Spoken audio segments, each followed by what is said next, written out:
L'histoire est partout autour de nous. Elle définit beaucoup nos systèmes politiques, nos traditions, nos coutumes. Mais elle va aussi beaucoup définir la façon dont on agit avec d'autres nations ou avec des cultures étrangères à la nôtre. Au Québec, c'est pas vraiment différent. C'est très vrai entre les Anglais et les Français qui, honnêtement, se tapent dessus depuis le Moyen Âge. Et c'est encore plus vrai avec les Premières Nations. Ce sont pour toutes sortes de raisons historiques que les Autochtones voient leurs droits individuels et collectifs être bafoués quotidiennement. Et c'est en grande partie à cause de la façon dont on a fait leur histoire, qui sont toujours très mal compris par les Québécois et les Québécoises. Salut, mon nom c'est Éric Miguel Leduc. Je suis chercheur et éducateur en histoire autochtone. J'ai décidé de partir cette série vidéo-là pour m'attaquer à ce problème-là, ou en tout cas y faire ma part. Je pense qu'on a tous un rôle à jouer dans le long processus de réconciliation dans lequel on s'engage au Québec, au Canada et même aux États-Unis. L'idée m'est venue à cause de mon travail en tant que guide historique au site d'Yongaquata, où j'enseigne l'histoire des Iroquois, leur mode de vie au 15e siècle. On s'entend, là, c'est un village reconstitué. Même si j'adore mon travail, ça me surprend plus vraiment, mais ça m'attriste quand même le nombre de fois que j'entends encore beaucoup de préjugés sur les Autochtones, autant d'hier, du passé, de l'histoire, que ceux d'aujourd'hui. On s'imagine encore à tort que ce sont et que c'étaient tous des gens violents, des gens arriérés, des toxicomanes, des dépravés, et j'en passe. Ces préjugés sont peut-être encore plus forts pour une nation au Québec en particulier, ceux qu'on appelle les Mohawks, qui sont dans l'histoire québécoise des véritables boogeymen. C'est l'abbé Lionel Groulx, l'un des fondateurs de l'histoire du Canada français, qui les a peints avec l'anglo-saxon comme les véritables ennemis naturels de la Nouvelle-France. Alors qu'on va le voir plus tard, mais il y en a un grand nombre qui ont en fait combattu aux côtés des Français. Cette image négative des Mohawks, je viens de le dire, est encore très vivante dans l'histoire populaire et dans les médias, mais c'est pas parce que le travail de recherche en histoire n'a pas évolué dans les dernières décennies. Je dirais qu'au contraire, en 2021, la majorité des chercheurs sérieux ne vont plus appuyer de tels préjugés. C'est juste que, en même temps, les travaux des chercheurs ne se rendent pas non plus directement au grand public. En fait, je pense qu'à moins que tu sois un gros nerd d'histoire comme moi, il n'y a pas grand monde qui a envie de lire des gros bouquins ça d'épais, pleins de citations ou des articles qui sont honnêtement parfois très ennuyeux. Moi-même, qui adore l'histoire, comme je manque de sommeil et tempère, j'adore écouter aussi des podcasts et des vidéos sur des sujets historiques qui me passionnent. Et comme j'ai jamais trouvé de chaîne qui parlait spécifiquement de l'histoire autochtone au Québec, je me suis dit pourquoi pas la commencer moi-même. J'ai décidé d'appeler mon projet Diodérade, qui veut dire en Kanien'kehá:ka, la langue mohawk, à l'orée du bois. L'orée du bois, c'est un endroit, dans le fond, traditionnel de rencontre diplomatique entre les Autochtones, où on devait créer un lieu neutre, si vous vouliez, dans une zone frontalière, et essayer de commencer la diplomatie, les rencontres, avec un bon esprit. J'aimerais aider à créer un espace plus sain en adressant directement certains stéréotypes et d'autres questions épineuses entourant l'histoire des Autochtones. Et comme vous l'avez sûrement deviné, même si je vais souvent couvrir très large, en allant autant en Amérique du Nord qu'en Amérique du Sud, on va surtout se focusser sur une nation en particulier, les Mohawks ou Kanien'kehá:ka. Je vous les présente rapidement, mais faites-vous-en pas, vous allez avoir beaucoup plus de détails à travers nos vidéos. Sachez d'abord que les Mohawks s'appellent eux-mêmes Kanien'kehá:ka, qui veut dire peuple du silex. C'est l'une des 11 nations autochtones se trouvant sur ce que nous on appelle le Québec. Les 10 autres étant les Anishinabés, les Atikamekw Neorisu, les Iyou ou les Cris, les Hurons-Wendat, les Inuits et les Inuits, les Mi'kmaq, les Naskapi, les Wabanaki et les Malicites, Wolastoqiyik. Désolé, je suis moins habitué avec ce nom-là. Les Kanien'kehá:ka font aussi partie de la grande famille culturo-linguistique iroquoienne, dont font aussi partie les Hurons-Wendat, que j'ai nommés, qu'on trouve aujourd'hui à Wendake, proche de Québec, et aussi les Cherokees, qui ne sont pas juste une marque de camion, qu'on trouve en fait dans le sud des États-Unis. Donc, comprenez que quand je parlerai de Iroquoiens, je parle d'une grande famille de plusieurs nations ou plusieurs ethnicités, si vous voulez, avec des langues qui se ressemblent beaucoup, qui sont souvent mutuellement compréhensibles, des cultures, des religions, si vous voulez, mais en fait, on va plutôt parler de cosmologie, qui sont aussi partagées. Mais au final, ce sont des nations distinctes, aussi distinctes par exemple que pourrait l'être un Italien d'un Espagnol, qui font partie de la famille latine. Et pour faire simple, disons qu'il y a 3 gros points qui distinguent les Iroquoiennes de l'autre grande famille culturo-linguistique qui se trouvait au Québec, en dehors des Inuits, là, on parle en fait des Algonquins. De un, ils sont reconnus pour leurs habitations, les fameuses maisons longues. Les maisons longues peuvent être assez courtes, parfois de seulement 3 à 4 foyers, mais elles peuvent être aussi énormes. Certaines ont été trouvées dans le pays Wendat ontarien, là, proche de la baie Georgienne, qui étaient aussi grosses que des terrains de soccer. Et donc, vous devinerez qu'ils étaient plutôt sédentaires que nomades. En même temps, attention, on sait que certains Iroquoiens pouvaient vivre un peu plus nomadiquement. C'est le cas par exemple des Stanaconiens, c'est-à-dire les Iroquoiens qui se trouvaient proches de Québec au 16e siècle. Et plus largement, on va en fait dire des Iroquoiens qui sont semi-sédentaires. Ça veut dire qu'on ne reste pas au même endroit pour toujours. On va se déplacer à peu près à toutes les 10, 30, maximum 40 ans. On se déplace autant pour profiter de nouvelles terres, donner un break aussi à la terre-mère. Je dis toujours, il faut qu'on donne un break à nos mères des fois. Et aussi, évidemment, pour toutes les autres ressources naturelles de la création sur lesquelles on profite. Par exemple, le poisson, les plantes médicinales qu'on utilise autant pour le textile, faire des vêtements, des objets, mais aussi pour la médecine. Le bois, évidemment, qu'on utilise pour se chauffer, pour toutes sortes de choses. Et donc, on va se déplacer pour laisser le temps à ces ressources-là de se régénérer. Un deuxième gros point, c'est le système clanique des Iroquoiens. Contrairement aux Algonquins qui sont plutôt patrilinéaires, les Iroquoiennes sont matrilinéaires. Ça veut dire que la lignée familiale descend de la femme. Chaque clan est représenté par un animal, un peu comme dans Twilight. Vous avez, oui, en effet, les loups. Ça veut aussi dire que les maisons, le village, la terre, les denrées, et dans le fond, tout ce que possèdent les Iroquoiens, à part les objets de chasse et de guerre, appartiennent aux femmes. Et ça veut dire que ce sont les femmes, et en fait surtout les femmes aînées, qui élisent les chefs héréditaires.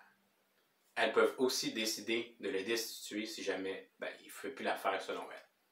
Ce qui mène plusieurs à dire, dont moi-même, que les sociétés iroquoiennes sont des sociétés matriarcales, dans le sens que ce sont surtout les femmes qui détiennent le plus gros du pouvoir. Mais bon, c'est un sujet quand même débattu, il va falloir que j'adresse dans une vidéo, là, je vous le promets.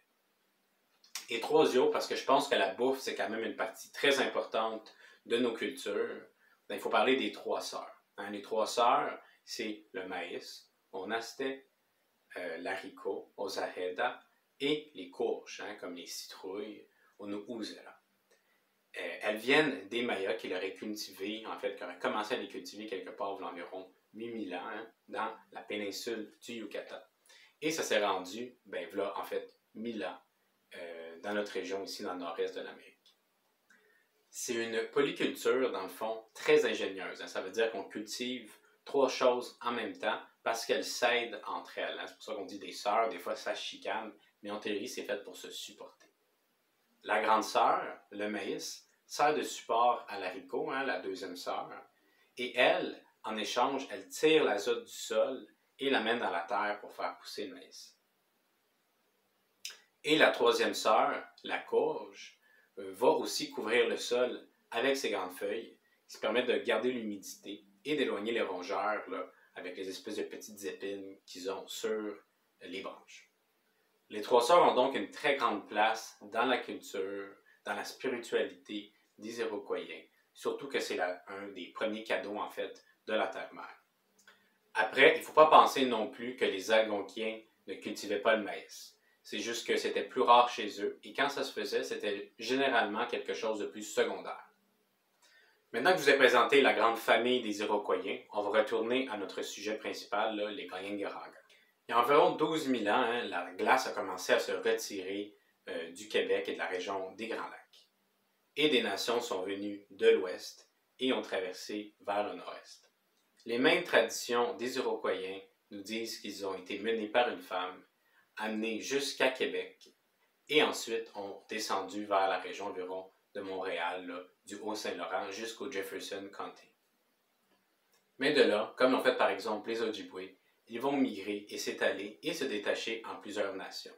Ils vont partir justement de la région du Saint-Laurent, couvrir les deux côtés du lac Ontario, le Upper State New York et descendre aussi loin qu'en Virginie avec les Tuscarora. 5 de ces nations vont s'installer alentour des Finger Lakes dans l'État de New York et, malgré le fait qu'ils vont se battre pendant de nombreuses années, vont finir par former une confédération, quelque part entre l'an 1100 et l'an 1400.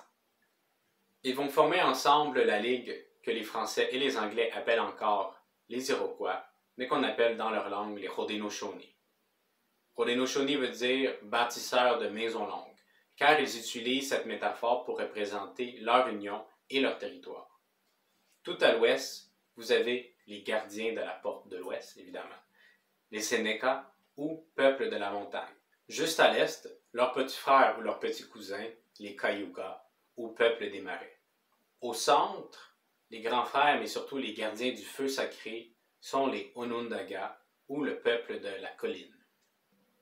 Ensuite, encore un peu à l'est, vous avez le peuple Oneida ou peuple de la pierre dressée.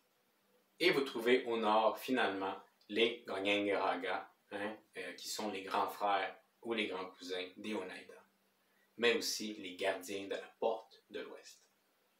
Cette maison longue s'étendait donc environ de Sorel en descendant le fleuve Saint-Laurent jusqu'au lac Ontario à l'ouest, ayant comme limite au sud, dans le fond, la rivière Mohawk, et finalement à l'est, les séparant du pays des Mohicans et des Wabanaki, vous avez le Lake George, la rivière Richelieu et le lac Champlain. Les Anishinabés ou Algonquins appelaient d'ailleurs eux-mêmes ce lac le lac des Mohawks, à l'arrivée justement de Champlain là, au 17e siècle. Et les Kanien'kehá:ka l'appellent eux-mêmes la porte sur leur territoire, Ganyadare ti Ganugarunde. En passant, je parle un peu Mohawk, mais je ne vous promets pas que ma prononciation est parfaite. Et ça peut se traduire justement par le lac qui ouvre sur notre territoire. Mais là, vous vous dites sûrement, ouais, mais Eric, c'est pas ça que j'ai entendu dans les journaux, c'est pas ça que j'ai vu dans mes cours d'histoire. En fait, moi, j'ai appris que les Mohawks, ils sont des réfugiés au Québec. Bien, évidemment, vous allez voir que là aussi, je suis un peu en dehors du consensus historique, on va dire. Mais ça aussi, je vais vous faire une vidéo pour vous expliquer plus largement là, ce débat-là qui est extrêmement compliqué. Mais pour l'instant, dites-vous simplement que c'est quand même les limites du territoire selon toutes les traditions des Haudenosaunee. Vers 1730, on rajoute une 6e nation, les Tuscarora. C'est pourquoi vous allez encore aussi beaucoup entendre la Ligue des 6 nations lorsqu'on veut parler des Haudenosaunee.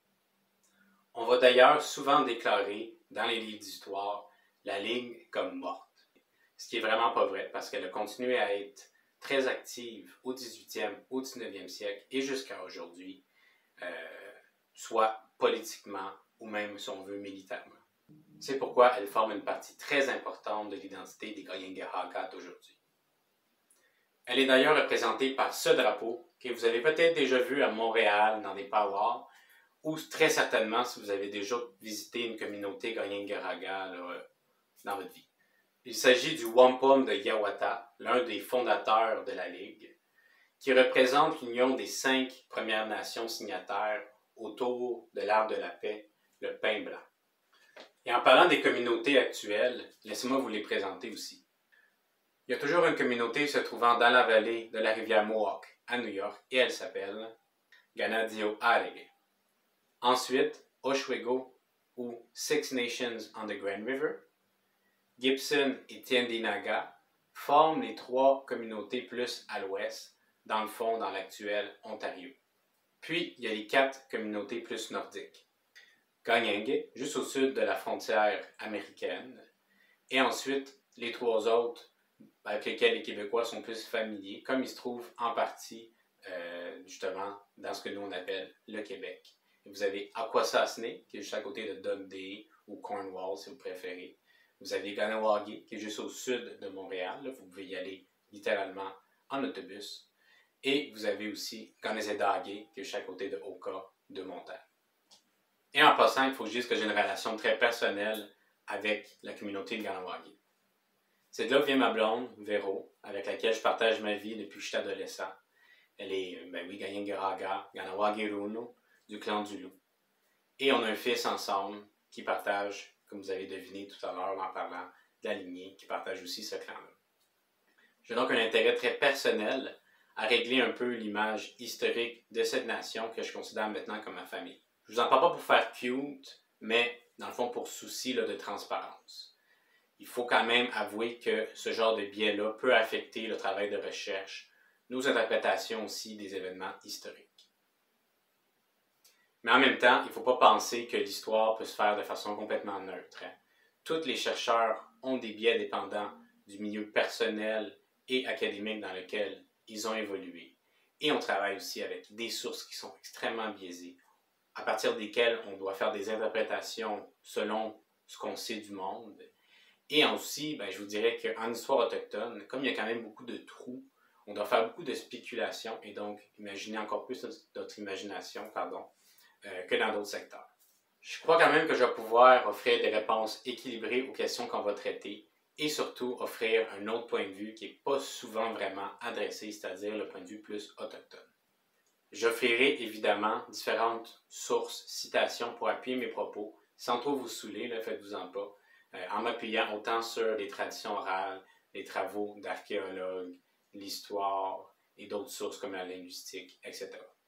Voici donc ce que je vous propose, de vous offrir des vidéos assez simples, mais vulgarisant toutes sortes de sujets historiques sur les Autochtones et aussi, plus précisément, sur les Kanien'kehá:ka. Ce seront parfois des sujets assez difficiles. On parle ici quand même de siècles avec de la violence, avec de la persécution et des vices sexuels, physiques et mentaux. Mais en même temps, c'est des sujets qu'il faut adresser si on veut vraiment continuer à avancer dans la réconciliation. Et comme je vous ai dit, je vais toujours essayer d'amener une vision plus balancée des choses en présentant autant le point de vue plus, comme je disais, autochtone et occidental. Et encore là, je ne veux pas me prendre pour un porte-parole des Autochtones. De toute façon, ça n'existe pas, comme on a dit tout à l'heure, beaucoup de nations d'individus avec des visions différentes. Je veux seulement offrir ma vision des choses selon ma propre expérience de l'histoire. Si c'est quelque chose qui vous intéresse, s'il vous plaît, likez, partagez la vidéo avec vos amis, avec vos matantes, avec la famille, n'importe qui que vous connaissez dans le fond qui veulent en apprendre plus sur l'histoire autochtone et surtout si vous avez des professeurs d'histoire parmi eux. Et s'il vous plaît, inscrivez-vous à notre page. Je vais essayer, promets rien, là, je suis quand même assez occupé, mais de mettre des vidéos à peu près une fois par mois là, au moins. N'hésitez pas aussi surtout à nous écrire, envoyer des commentaires, des questions. Je vais pouvoir soit vous répondre si c'est des réponses courtes dans les commentaires ou même adresser directement vos questions dans une vidéo et surtout vous faire des références aussi pour en apprendre plus. Puis si vous n'êtes pas vraiment sûr qu'est-ce que c'est un autochtone puis que vous étiez perdu tout le long de la vidéo, faites-vous-en pas, ça va être le sujet de notre première vidéo qui va paraître sous peu, c'est-à-dire l'évolution de l'histoire de l'identité autochtone. Nyawagoa, Onagiwari, merci et à la prochaine.